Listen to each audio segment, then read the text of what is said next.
Hello friends, જય શ્રી કૃષ્ણ બધાને. ગરમીમાં રાત્રે શાક રોટલી કોઈને નથી ભાવતા હોતા, પણ કંઈક ટેસ્ટી, ચટાકેદાર અને ઝડપથી બની જાય એવું ખાવું હોય તો એક વખત આ રેસીપી જરૂરથી ટ્રાય કરજો. રેગ્યુલર આપણે જે પુલાવ કે બિરયાની બનાવતા હોઈએ એના કરતાં થોડુંક અલગ છે, પણ ખાવામાં ખૂબ જ ટેસ્ટી લાગે છે અને બની પણ ઝડપથી જાય છે. તો આજની આ રેસીપી જો પસંદ આવે તો વિડીયોને એક લાઇક કરી વધુમાં વધુ શેર પણ કરજો. અને જો તમે ચેનલ પર પહેલી વખત આવતા હોય તો ચેનલને સબસ્ક્રાઈબ જરૂરથી કરી નાખજો. તો ચલો રેસીપીની શરૂઆત કરી દઈએ. સૌથી પહેલાં આપણે ચોખાને પલાળવાના છે. તો અહીં મેં એક બાઉલમાં 1.25 કપ જેટલા બાસમતી ચોખા લઈ લીધા છે. આને આપણે 2 થી 3 વખત પાણીથી વ્યવસ્થિત ધોઈ લઈશું, પણ હળવા હાથે ધોવાનું, ભાર દઈને નહીં ધોવાનું, નહીં તો દાણો ભાંગી જશે. ચોખાને ધોયા પછી આની અંદર થોડુંક પાણી નાખી અને આપણે આને લગભગ અડધી કલાક માટે પલળવા દઈશું. બહુ વધારે નથી પલાળવાના. એ પલળે છે ત્યાં સુધી આપણે એક ફ્લેવરફુલ પાણી તૈયાર કરીશું, જેને યકની કહે છે. તો એના માટે થઈ અને એક મોટા તપેલામાં આપણે 4 કપ જેટલું પાણી લઈ લઈશું. તમે અહીં બાસમતી ચોખાની બદલે કોઈ પણ સાદા ચોખા પણ લઈ શકો છો, પણ બાસમતી ચોખા ખાવાની પણ મજા આવે છે અને દેખાવામાં પણ સરસ લાગે છે. હવે આ પાણીની અંદર આપણે થોડાક ખડા મસાલા ઉમેરવાના છે. તો 2 ચમચી જેટલા આખા ધાણા લઈ લઈશું. સાથે લગભગ પોણી ચમચી જેટલા કાળા મરી નાખી દઈશું, કેમ કે આપણે આની અંદર તીખાશ કાળા મરી અને લીલા મરચાંની જ આપવાની છે. સાથે 4 થી 5 લીલી એલચી નાખી દઈએ. 1 બાદિયું નાખી દઈશું. 1 જાવિત્રી નાખી દઈએ અને લગભગ 2 તજના ટુકડા નાખી દઈશું. 2 થી 3 તજના ટુકડા એડ કરીશું. અને હવે આની અંદર આપણે 1 તમાલપત્ર, 1 ચમચી જેટલી લીલી વરિયાળી નાખી દઈશું અને સાથે જ 4 સૂકા લાલ મરચાં નાખી દઈએ. હવે આની અંદર ડુંગળી નાખી દઈશું. તો એક મીડિયમ સાઇઝની ડુંગળીને મેં આવી રીતના સ્લાઇસમાં કટ કરીને લઈ લીધી છે. તેની સાથે કોથમીરની કૂણી દાંડલી અને કોબીનું જે ડાંઠાનો ભાગ હોય ને નીચેનો એ નાખી દઈશું. આ બધું આપણે ફ્લેવર માટે એડ કરીએ છીએ, જેનાથી ખૂબ જ સરસ ફ્લેવર આવશે. સાથે જ લસણની કળી મેં લઈ લીધી છે, 5 થી 6 ફોતરા સહિત જ આપણે એડ કરી દઈશું. અને તેની સાથે આદુનો ટુકડો નાખી દઈએ. તો લગભગ 2 ઇંચ આદુને મેં આવી રીતના સુધારીને લઈ લીધું છે. હવે આની અંદર 5 ચમચી જેટલી હળદર અને 1 ચમચી ઘી નાખી દઈશું, જેનાથી ફ્લેવર ખૂબ જ સરસ આવશે. આ બધાને આપણે બરાબર મિક્સ કરી અને મીડિયમ ફ્લેમ પર ઢાંકીને ઉકળવા દેવાનું છે, એટલે બધો જ ફ્લેવર છે તે પાણીમાં સરસ બેસી જવો જોઈએ.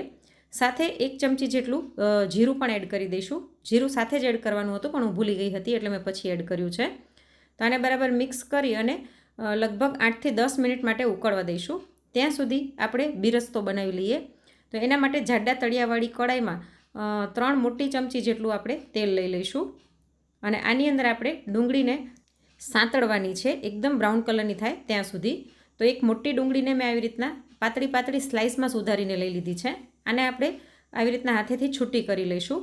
બહુ જાડી સ્લાઇસ નહીં કરવાની, પાતળી કરવાની. અને આપણે આને સ્લો ટુ મીડિયમ ફ્લેમ પર સાંતળવાની છે, એટલે એની કચાશ દૂર થઈ જશે અને કલર પણ સરસ બ્રાઉન આવશે.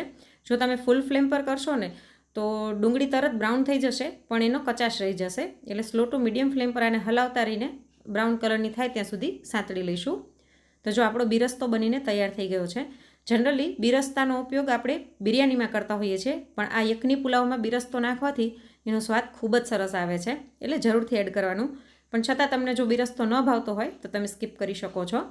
તો આ બધી જ ડુંગળીને આપણે કાઢી લઈએ. અને હવે આ તેલ પણ એકદમ સરસ ફ્લેવરવાળું છે, તો આની અંદર જ આપણે વઘાર કરીશું. 1 ચમચી જીરું અને 1 મોટો એલચો નાખી દઈએ. સાથે 2 લવિંગ લીધા છે. બસ આની અંદર આપણે બીજું કંઈ જ વધારે એડ નથી કરવાનું, નહીંતર ખાવામાં બધા ખડા મસાલા આવે તો મજા ન આવે. હવે આની અંદર એક મીડિયમ સાઇઝની ડુંગળીને સ્લાઇસમાં સુધારીને નાખી દઈશું અને સ્લો ફ્લેમ પર ડુંગળી સાધારણ બદામી કલરની થાય ત્યાં સુધી આને થવા દઈશું. તો આ ડુંગળી સંતળાય છે ત્યાં સુધી આપણે પાણી ચેક કરી લઈએ. તો જો આપણું પાણી સરસ ઉકળી ગયું છે અને એકદમ સરસ સુગંધ આવી રહી છે, એકદમ સરસ ફ્લેવરફુલ આપણું પાણી બની ગયું છે, જેને યકની કહે છે. તો હવે આપણે આ પાણીને ગાળવાનું છે. આ પાણીનો ઉપયોગ તમે કોઈ પણ શાકમાં કરી શકો છો, બિરયાનીમાં કરી શકો છો, અથવા તો સૂપમાં પણ કરી શકો છો. આ ગાળ્યા પછી જે ખડા મસાલા વધે છે એમાંથી તમે લાલ મરચાં કે તજ તમાલપત્ર કાઢી અને એને પીસી અને કોઈ પણ શાકભાજીમાં, ગ્રેવીમાં પણ એડ કરી શકો છો. પણ અત્યારે આ પુલાવમાં આપણે આનું કંઈ જ કામ નથી, તો અત્યારે આપણે આને સાઈડમાં રાખી દઈશું. તો એકદમ સરસ ફ્લેવરફુલ આપણું યકની એટલે કે પાણી બનીને તૈયાર થઈ ગયું છે. આ પાણી વધે ને તો તમે એને આઈસ ટ્રેમાં જમાવી અને આઈસ ક્યુબ બનાવીને ફ્રીઝરમાં સ્ટોર કરીને રાખી શકો છો અને જ્યારે પણ સૂપ બનાવવું હોય ત્યારે આ એડ કરી શકો છો. હવે આપણે ડુંગળીને ચેક કરી લઈએ. તો આપણી ડુંગળી સાધારણ બદામી કલરની થઈ ગઈ છે. એક વખત આને મિક્સ કરી લઈશું અને ગેસની ફ્લેમ મીડિયમ કરી અને હવે આની અંદર આપણે 2 મોટી ચમચી લસણ આદુ મરચાંની પેસ્ટ નાખી દઈશું. આમાં મરચાં સાધારણ તીખા હોય એવા લેવાના, કેમ કે આની અંદર આપણે લાલ મરચું પાવડર બિલકુલ એડ નથી કરવાનું. જે પણ તીખાશ છે તે આપણે આ લીલા મરચાં અને જે ફ્લેવરફુલવાળું પાણી બનાવ્યું એમાં સૂકા લાલ મરચાંને મરી નાખ્યા હતા એની જ આવશે. એટલે મરચાં થોડાક તીખા લેવાના. પેસ્ટને પણ થોડીક વાર માટે સાંતળી લઈશું એટલે લસણની કચાશ દૂર થઈ જાય. અને ત્યારબાદ આની અંદર શાકભાજી ઉમેરીએ, જેમાં અહીં મેં ગાજર, વટાણા, ફુલાવર અને બટેટા લીધા છે. વટાણા 3 ચમચી લીધા છે, બાકીનું બધું શાક મેં 1 વાટકી જેટલું લીધેલું છે. આ બધા જ શાકભાજીને પણ આપણે મીડિયમ ફ્લેમ પર થોડીક વાર આમાં સાંતળી લઈશું. શાકભાજી થોડુંક મોટું સુધારીને લેવાનું, કેમ કે ભાત ચડે ત્યાં સુધીમાં શાકભાજી સાવ મેશ ન થઈ જાય. શાકભાજી દેખાય તો સરસ લાગે એટલે આપણે મોટું મોટું સુધારીને લઈશું. સાથે આની અંદર સ્વાદ પ્રમાણે મીઠું નાખી દઈશું. મેં ભાતના ભાગનું મીઠું પણ અત્યારે જ એડ કરી દીધું છે. તો આ બધાને બરાબર મિક્સ કરી અને થોડીક વાર માટે સાંતળશું એટલે શાકભાજીમાં સરસ ફ્લેવર બેસી જાય. તો શાકભાજી સરસ સંતળાઈ ગયું છે. તો યકની છે એટલે આની અંદર આપણે દહીં એડ કરવાનું છે, પણ દહીં એકસાથે એડ નહીં કરી દેવાનું. 2 ચમચી કરીને એડ કરીશું એટલે દહીં ફાટશે નહીં. તો 2 ચમચી દહીં નાખ્યા પછી આપણે આને બરાબર મિક્સ કરી અને થોડીક વાર માટે હલાવતા રહીશું. દહીં એકદમ ઠંડુ હોય ફ્રીજમાંથી કાઢેલું એવું નહીં લેવાનું, રૂમ ટેમ્પરેચરવાળું હોય એવું લેવાનું, કેમ કે ઘણી વખત ઠંડુ દહીં નાખીએ ને તો પણ ફાટી જતું હોય છે. અને દહીં ખાટાવું હોય તેવું નહીં લેવાનું, મોરું દહીં લેવાનું. તો 2 ચમચી દહીંને આપણે શાકભાજી સાથે બરાબર મિક્સ કરી લઈશું. થોડીક વાર માટે આને સાંતળી લઈશું. થોડુંક સંતળાઈ જાય એટલે ફરીવાર આપણે 2 ચમચી દહીં એડ કરીશું. તો ટોટલ આપણે 4 ચમચી જેટલું દહીં અહીં લીધું છે. આને પણ આપણે બરાબર મિક્સ કરી અને દહીંની કચાશ દૂર થઈ જાય ત્યાં સુધી શાકભાજી સાથે થોડીક વાર માટે સાંતળી લઈશું.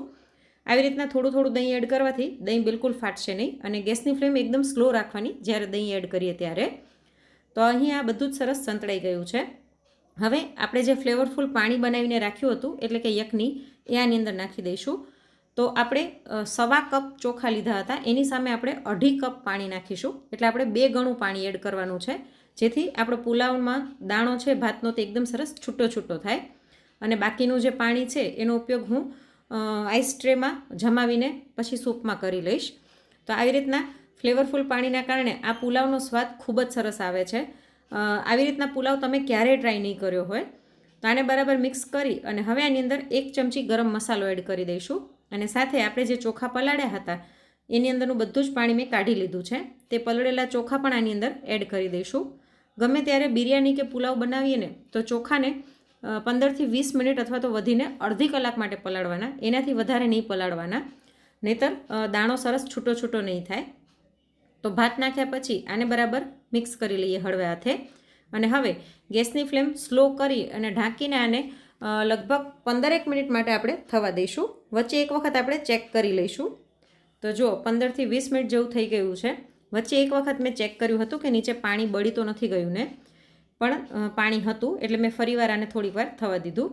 તો 20 મિનિટ પછી આપણો એકદમ સરસ છૂટો છૂટો દાણાવાળો યકની વેજ પુલાવ બનીને તૈયાર થઈ ગયો છે અને એકદમ સરસ સુગંધ આવી રહી છે. હવે આપણે શરૂઆતમાં જે બિરસ્તો બનાવ્યો હતો આની ઉપર થોડોક એ નાખી દઈએ અને સાથે થોડીક કોથમીર નાખી અને ગાર્નિશ કરી લઈશું. તો જોઈને જ મોઢામાં પાણી આવી જાવ એવો આપણો વેજ યકની પુલાવ બનીને તૈયાર થઈ ગયો છે. તમે આ રીતના યકની પુલાવ જો ક્યારેય ટ્રાય ન કર્યો હોય તો એક વખત જરૂરથી ટ્રાય કરજો. ખાવામાં ખૂબ જ ટેસ્ટી લાગે છે. અને તમે જુઓ દાણો એકદમ સરસ છૂટો છૂટો બન્યો છે. તો આવી રીતના તમે માપ કરીને 2.5 ગણું પાણી લેશો ને, 2 ગણું, તો દાણો સરસ છૂટો થશે. તો આ પુલાવ એમનેમ જ ખાવામાં એટલો સરસ ટેસ્ટી લાગે છે કે કંઈ જ જરૂર નથી પડતી. પણ સાથે અહીં મેં બુંદીનું રાયતું સર્વ કર્યું છે. તો તમે કલર જુઓ, ગાજરનો, વટાણાનો એકદમ સરસ એવો ને એવો કલર જળવાઈ રહ્યો છે અને ખાવામાં એટલું જ સરસ ટેસ્ટી લાગે છે. તો ક્યારેક શાક રોટલી ખાવાની ઈચ્છા ન હોય ને કંઈક ચટાકેદાર ખાવું હોય તો એક વખત આ રેસીપી જરૂરથી ટ્રાય કરજો. અને આજની આ રેસીપી તમને કેવી લાગી અને તમે કયા શહેરમાંથી જોઈ રહ્યા છો તે કોમેન્ટ કરીને જરૂરથી જણાવજો. અને જો રેસીપી ગમી હોય તો લાઇક કરીને વધુમાં વધુ શેર પણ કરજો. અને આવી જ અવનવી રેસીપી જોવા માટે ચેનલને સબસ્ક્રાઈબ જરૂરથી કરજો. અને જો ફેસબુક પર વિડીયો જોઈ રહ્યા હોય તો પેજને ફોલો કરવાનું ના ભૂલશો.